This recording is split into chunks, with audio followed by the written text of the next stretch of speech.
کوئٹہ پاکستان کے صوبہ بلوچستان کا صدر مقام اور سب سے بڑا شہر ہے۔ کوئٹہ بلوچی لفظ کوئتہ سے نکلا ہے جس کے لغوی معنی وادی کے ہیں۔ کوئٹہ شہر سطح سمندر سے تقریباً 1700 میٹر سے 1900 میٹر کی بلندی پر واقع ہے اور اپنے بہترین معیار کے پھلوں کی پیداوار کے لیے مشہور ہے۔ یہ بنیادی طور پر خشک پہاڑوں سے گھرا ہوا شہر ہے جہاں سردیوں میں شدید سردی اور برف باری ہوتی ہے۔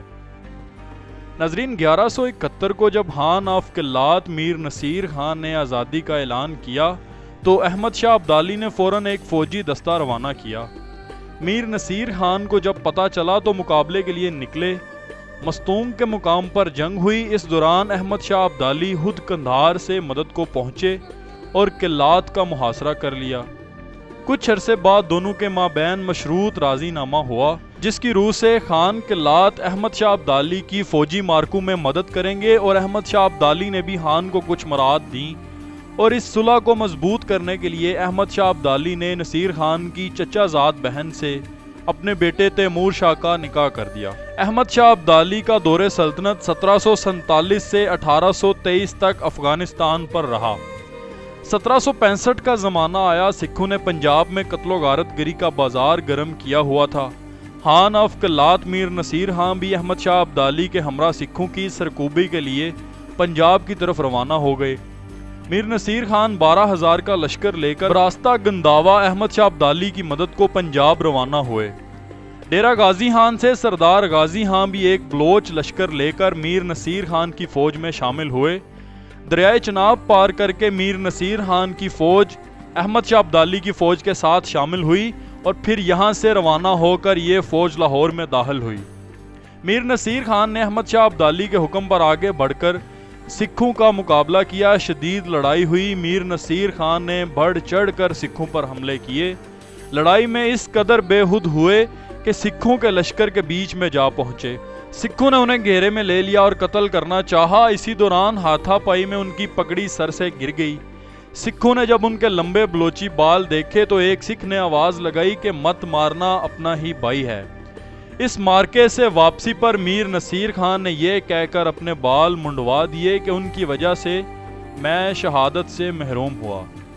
ناظرین، کوئٹہ شالکوٹ ایک پرانا شہر ہے جس کے نام کے لغوی معنی قلعہ کے ہیں۔ خیال یہ کیا جاتا ہے کہ یہ نام کسی قلعہ کی وجہ سے نہیں بلکہ اس وجہ سے پڑا کہ کوئٹہ چاروں طرف سے پہاڑوں سے گھرا ہوا شہر ہے جس کی وجہ سے وہ ایک قدرتی قلعہ کی طرح ہے۔ اس کے اطراف میں جو پہاڑ ہیں ان کے نام چلتن، زرغون اور مہردار ہیں۔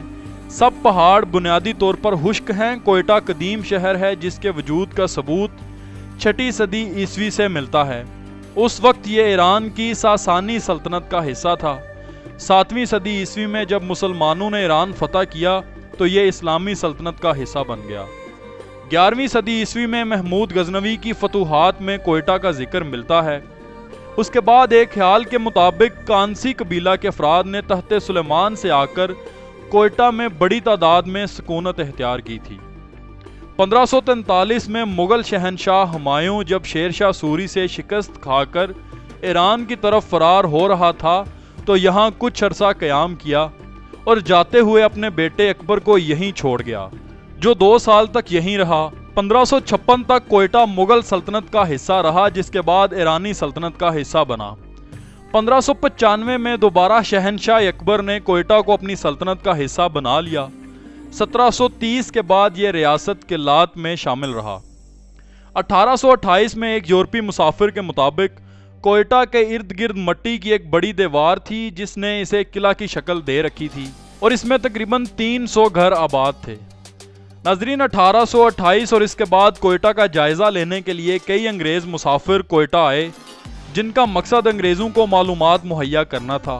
1839 کی پہلی برطانوی اور افغان جنگ کے دوران انگریزوں نے کوئٹہ پر قبضہ کر لیا۔ 1876 میں اسے باقاعدہ برطانوی سلطنت میں شامل کر لیا گیا اور رابرٹ گروو سنڈی من کو یہاں کا نمائندہ سیاسی مقرر کیا گیا۔ اس دوران بلوچ قبائل کے افراد بڑی تعداد میں کوئٹہ میں آباد ہوئے۔ انگریزوں نے کوئٹہ کو ایک فوجی اڈے میں تبدیل کر لیا۔ چنانچہ اس دور میں کوئٹہ کی آبادی میں کافی اضافہ ہوا جو 1935 کے مشہور زلزلہ تک جاری رہا۔